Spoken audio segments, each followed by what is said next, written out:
July 21, 1987. A debut album arrives in record stores across America with a cover so controversial that many retailers refuse to stock it. The band behind it has a reputation as the most dangerous act in Los Angeles, so dangerous that no major label wanted to sign them. The music industry consensus is clear. These five guys will destroy themselves before they ever make it. The album is called Appetite for Destruction. The band is Guns N' Roses. And within 12 months, they will create the best-selling debut album in United States history, moving over 30 million copies worldwide. But first, they have to survive. The story begins not with triumph, but with chaos. Guns N' Roses formed in 1985 from the merger of two struggling LA bands, Hollywood Rose, fronted by a volatile redhead named Axl Rose, and LA Guns, which included a bassist named Duff McKagan and a top hat-wearing guitarist who went by Slash. Their home base was a two-story Hollywood apartment known as the Hell House. No running water, electricity stolen from neighboring buildings, the walls covered in graffiti and cigarette burns. 5 musicians living on 12 cans of Red Stripe and pure ambition.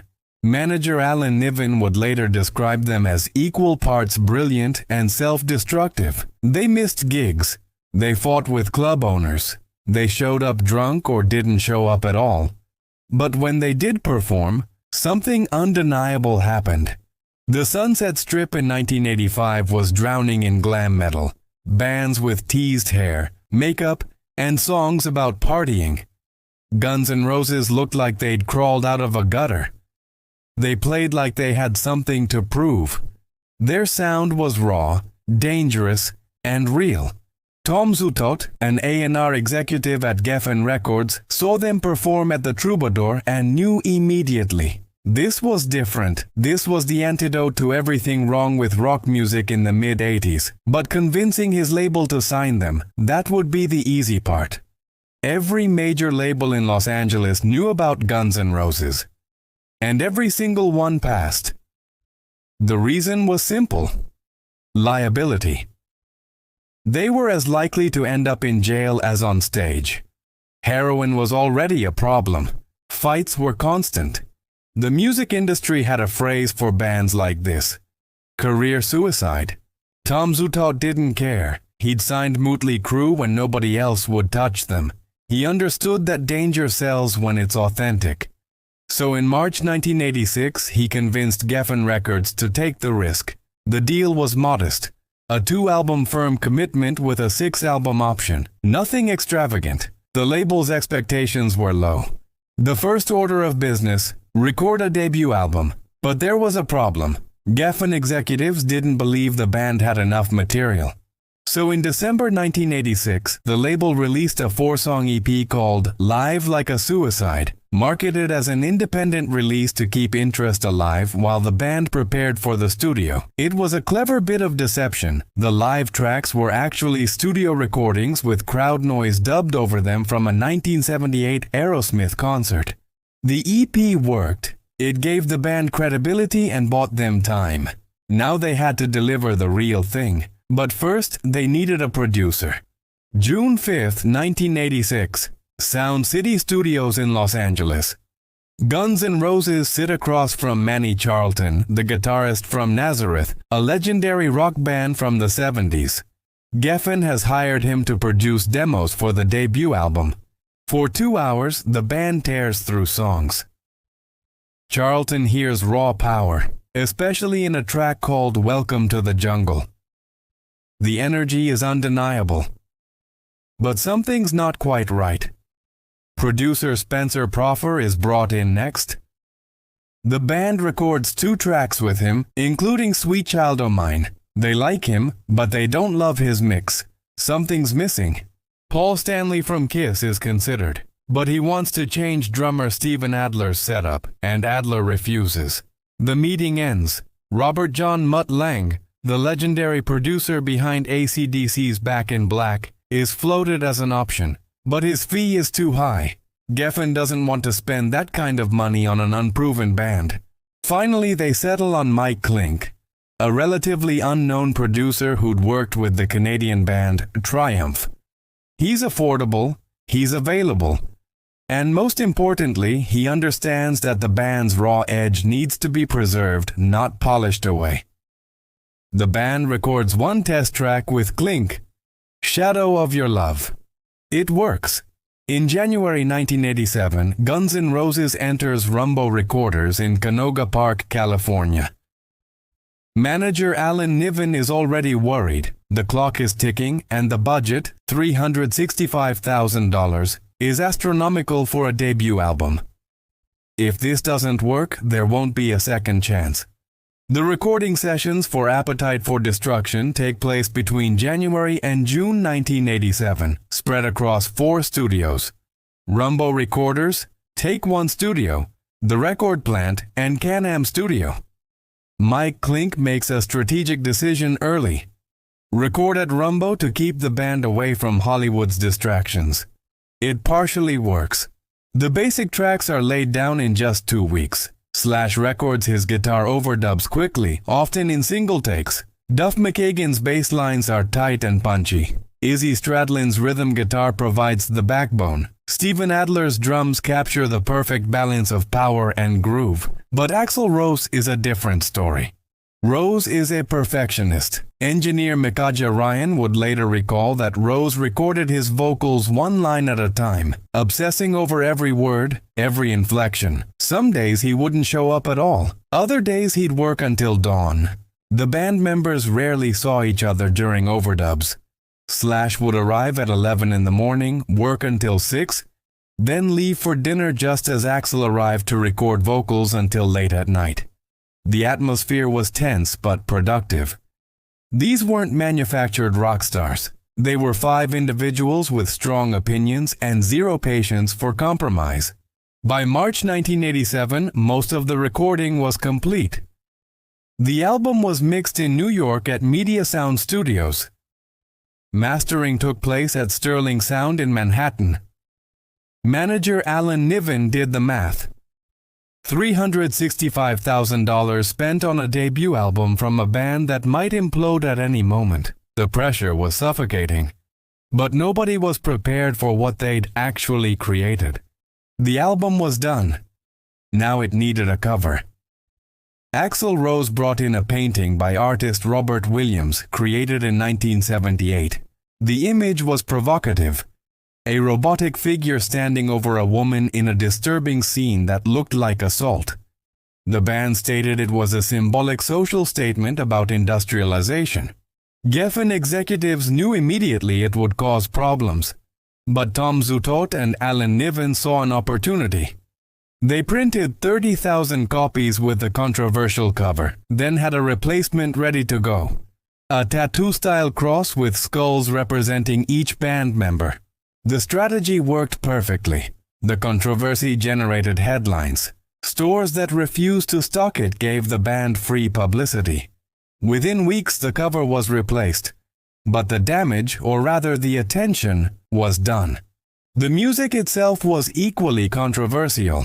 The vinyl and cassette versions were split into 2 sides.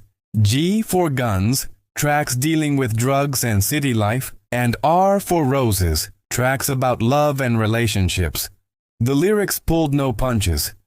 Mr. Brownstone was about heroin addiction. It's So Easy featured explicit content. My Michelle described the life of a friend caught in a destructive lifestyle. These weren't radio-friendly anthems. They were unfiltered glimpses into the band's world. And that authenticity? That's exactly what would make it work. July 21, 1987. Appetite for Destruction is released. Initial response: crickets. The album debuts at number 182 on the Billboard 200. American press barely notices it. Radio stations won't touch it because of the language. MTV refuses to play the Welcome to the Jungle video. By September, the album has sold roughly 200,000 copies. Respectable for an indie release, but a disaster for a major label debut that cost over $365,000 to produce. Ed Rosenblatt, president of Geffen Records, calls Tom Zutaut with bad news. This record is over. We're walking away from it. Zootout refuses to accept defeat. He tells Rosenblatt that 200,000 is just the beginning. The album will sell millions, but he needs one more chance. Zootout goes over his boss's head and calls David Geffen himself, the label's founder. He makes his pitch. If you play the Welcome to the Jungle video on MTV, the record will explode overnight. There's just one problem. MTV has completely blacklisted the band. According to industry insiders, media mogul John Malone allegedly told MTV executives that if they played Guns N' Roses, he would drop the channel from his cable systems. MTV was terrified, but David Geffen had leverage. He was one of the most powerful men in the music industry. He made a call to MTV's CEO and negotiated a compromise. MTV would play the Welcome to the Jungle video exactly once, at 4 a.m. Eastern Time, 1 a.m. Pacific Time, when nobody would be watching. What happened next changed everything. The Welcome to the Jungle video aired at 4 a.m. on a Sunday morning in late 1987. The video itself was simple. Director Nigel Dick had shot it on a modest $75,000 budget, half of what most major videos received.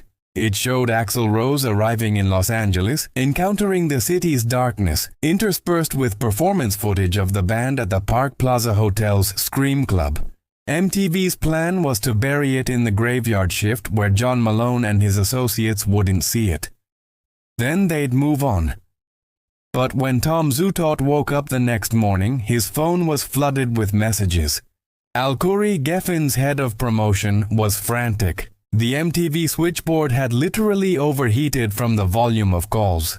Too many requests came in simultaneously, causing the system to malfunction. Young viewers across America had stayed up late or woken early and caught the video. They'd never seen anything like it, and now they were calling MTV in droves, demanding to see it again. Khoury told Zutaut that every kid in America was requesting the video, and there was no way the band could have paid that many people to call in. It was organic, it was real. MTV had no choice. They added Welcome to the Jungle to regular rotation. Within weeks, Appetite for Destruction began climbing the charts. Radio stations that had refused to play the band suddenly scrambled for promo copies. The album was no longer a failure. It was a phenomenon in the making. The song that would define Guns N' Roses almost didn't make the album. In 1986, Slash was sitting in the house where the band lived, messing around on his guitar. He came up with a circular arpeggio riff, just putting notes together, nothing serious. For years, people would claim it was a warm-up exercise. Slash has since clarified it wasn't. It was just him playing. Rhythm guitarist Izzy Stradlin heard it and asked Slash to play it again. Stradlin added some chord progressions. Duff McKagan created a cascading bass line. Steven Adler laid down a beat. Upstairs, Axl Rose heard the music drifting up and was inspired. He grabbed a poem he'd written about his girlfriend, Erin Everly, daughter of Don Everly from the Everly Brothers. Within an hour, Sweet Child O' Mine existed. The band initially had mixed feelings about it. To them, they were a hard rock band in the vein of Motorhead. Ballads felt out of character, but they couldn't deny the song worked. When they recorded it at Rumbo Studios in August 1986, Slash struggled with timing the intro. It took him all afternoon to get it right. But producer Mike Klink knew they had something special. He later said the song made the hairs on his arms stand up. The band never expected it to be a hit. Slash thought the riff was just a silly thing he'd come up with. They recorded it, put it on the album, and moved on. In June 1988, Sweet Child O' Mine was released as a single while the band was touring with Aerosmith. The song exploded. It reached #1 on the Billboard Hot 100, the band's only #1 hit in the United States. The guitar riff became one of the most recognizable in rock history. Total Guitar magazine readers would later vote it the greatest guitar riff of all time. By August 1988, exactly 1 year after its release, Appetite for Destruction hit #1 on the Billboard 200. There's one story from the Appetite for Destruction sessions that the band rarely talks about publicly. But it happened, and it's on the record. The album's closing track, Rocket Queen, features authentic sex sounds in the bridge. Not samples from an adult film. Not fake studio moans. Actual recorded intimacy. The woman was Adriana Smith, who was in a relationship with drummer Steven Adler at the time. But the person with her in the vocal booth was Axl Rose. According to Smith's later accounts, she was upset with Adler for cheating on her. When she showed up at the studio in New York, Rose propositioned her for the recording. She agreed, saying she'd do it for the band and a bottle of Jack Daniels. Engineer Vic Deglio set up microphones on the floor of the vocal booth. The lights were dimmed. Rose and Smith had sex while the tape rolled. About 30 minutes of audio was recorded. The band edited it down to the sounds used in the final track. When Steven Adler discovered what had happened, he was furious. According to Smith, he walked in and caught them. Rose reportedly asked if he wanted to join in. Adler stormed out.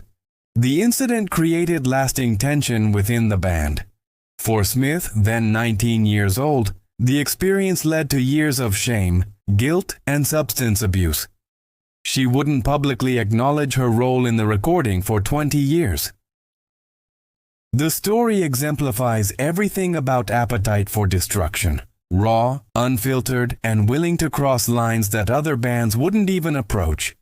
By 1988, Appetite for Destruction wasn't just a hit, it was a cultural earthquake. The album spent 147 weeks on the Billboard charts. It spawned multiple hit singles, Welcome to the Jungle, Sweet Child O' Mine, Paradise City, and Patience. MTV played their videos constantly. Radio stations that once refused to touch them now couldn't get enough.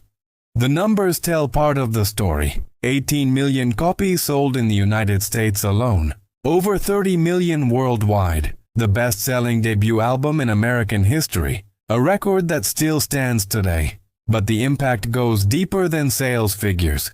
In 1987, rock music was suffocating under the weight of its own excess. Glam metal had become a parody of itself. All hairspray and choreography, no substance. Alternative music was still underground. Grunge hadn't happened yet. Rock needed authenticity, danger, and realness. Guns N' Roses delivered all three. They proved that audiences still craved music that felt dangerous, that took risks, that refused to compromise. They showed that you didn't need to be safe or marketable to succeed, you just needed to be real. Producer Mike Klink's instinct to preserve the band's rough edges rather than polish them away paid off. The album sounds like five guys who lived the stories they were singing, because they did. The band's trajectory after Appetite is well documented. The Use Your Illusion double albums in 1991, mounting tensions, lineup changes, a decade-long break, and eventually a reunion tour that became one of the highest grossing of all time. But nothing they did afterward matched the raw power of that debut. Appetite for Destruction succeeded because it was created by people with nothing to lose. 5 musicians living in squalor, battling addiction, fighting each other, and channeling all of that chaos into 12 tracks of uncompromising rock and roll. The album almost killed them. It definitely changed them. But first, it saved rock music. 37 years later, Appetite for Destruction remains a landmark. It appears on every greatest albums list. Rolling Stone ranked it among the 500 greatest albums of all time. The Rock and Roll Hall of Fame included it in their definitive 200. New generations discover it and are shocked by how relevant it still sounds. The production hasn't dated, the songs haven't lost their edge. You can play Welcome to the Jungle in 2024, and it still hits like a punch to the face. The album taught the music industry a crucial lesson. Sometimes the most dangerous bet is the safest one. Tom Zutaut's refusal to give up when executives wanted to walk away saved not just Guns N' Roses, but proved that authentic, uncompromising artists could still succeed in a corporate system.